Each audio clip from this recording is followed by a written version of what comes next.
A partir de ahora en el curso vamos a estar trabajando con los preprocesadores CSS. Es un concepto un poco raro porque hasta ahora solo habíamos trabajado con CSS puro, con responsive, etcétera, pero nunca habíamos hablado acerca de un preprocesador, ¿vale? Es un concepto que a mucha gente le cuesta entender porque lo confunden con lo que es un framework, ¿vale? Y realmente un preprocesador es algo diferente, ¿ok?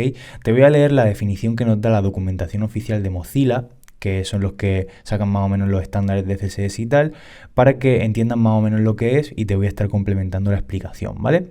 Ok, pues un preprocesador CSS es un programa que te permite generar CSS a partir de la sintaxis única del preprocesador. Existen varios preprocesadores CSS de los cuales escoger, sin embargo, la mayoría de preprocesadores CSS añadirán algunas características que no existen en CSS puro, como variables, mixins o funciones, selectores anidados, entre otros. Estas características hacen que la estructura de CSS sea más legible y más fácil de mantener, ¿vale? Y existen muchos preprocesadores CSS, pero los más importantes son Sass y Less, ¿ok? Vale, pues eso es un preprocesador CSS. Básicamente es una herramienta que nos va a permitir añadir a CSS una serie de características de lenguaje de programación, como por ejemplo variables, funciones, anidación, entre otras cosas, ¿de acuerdo?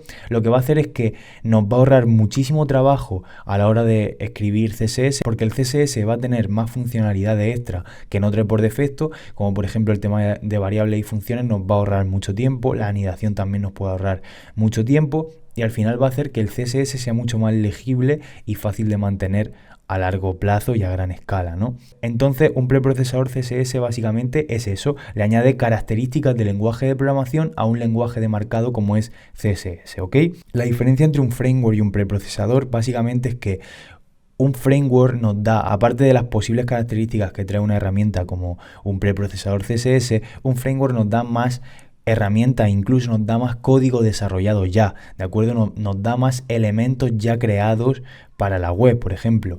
En Bootstrap nosotros podemos utilizar perfectamente Sass para escribir el código CSS sobre Bootstrap, ¿vale? Pero es que además Bootstrap trae un montón de elementos para la web ya creados, que simplemente escribiendo una etiqueta o poniéndole una clase a una etiqueta de tu HTML te hace una funcionalidad increíble, que incluso puede contener JavaScript por detrás y que te haga ciertas funcionalidades, ¿vale? Y además nos da un montón de clases, elementos ya creados, nos da un marco de trabajo más complejo que lo que es un preprocesador. Básicamente un preprocesador añade 4 o 5 cosas, 4 o 5 características para ahorrarnos trabajo con el CSS, ¿vale? Entiendo que la gente se confunda con lo que es un preprocesador y lo que es un framework porque digamos que son conceptos medianamente similares, son un poco parecidos, pero básicamente tú lo que vas a hacer con un preprocesador es escribir código de CSS prácticamente puro, pero con estas funcionalidades extra, y luego lo que vamos a hacer es compilar ese fichero de Sass, ese fichero de Less o lo que sea, compilarlo a CSS, ¿ok? De forma que vas a escribir código de Sass, que prácticamente es lo mismo que CSS, pero con 4 cosillas más, y eso se va a convertir a código CSS puro para incluirlo en nuestra web, ¿vale? Sin embargo, pues con un framework como Bootstrap, tú tienes tus elementos, los utilizas en tu web, utilizas las clases, los colores, los estilos que ya están hechos y punto, ¿vale? Los temas o lo que sea. Pero con un preprocesador no es así, utiliza pues las funcionalidades que trae, variables, etcétera. Te voy a poner algún ejemplo de aquí de la documentación de Sass para que veas. Si nos metemos aquí a la documentación, bueno, nos explica varias cosas que luego iremos viendo sobre la marcha, que te iré explicando, pero por ejemplo una de las cosas que trae son las variables. Esto es súper útil porque ¿cuántas veces tenemos que ir escribiendo la fuente en los diferentes font family que tenemos o en los diferentes propiedades font que usemos? ¿Y cuántas veces tenemos que escribir el color también 1000 veces en el CSS? Pues así nosotros podemos crearnos una variable y utilizar esa variable en las diferentes reglas de CSS, ¿vale? Y nosotros vamos a poder crear variables. Esto no lo tiene CSS por defecto. ¿Y qué pasa cuando yo compile el Sass a CSS? Pues que en el CSS se va a traducir en esto, ¿vale? Nos añade la funcionalidad que no trae por defecto el lenguaje CSS. También tenemos la anidación, que es muy útil, es decir, en CSS yo no puedo anidar elementos de esta manera, no puedo decirle, oye, dale unos estilos a la UL que hay dentro de la nav. Sí lo podemos hacer, pero lo tenemos que hacer así, lo cual escribimos 100 veces más CSS y a lo mejor es menos legible que si lo haces así. Oye, pues mira, dentro de la nav hay un UL, le damos estilo a esa UL. Dentro de una li, dentro de la nav hay también una li, dale este estilo. También hay enlaces, dale este estilo.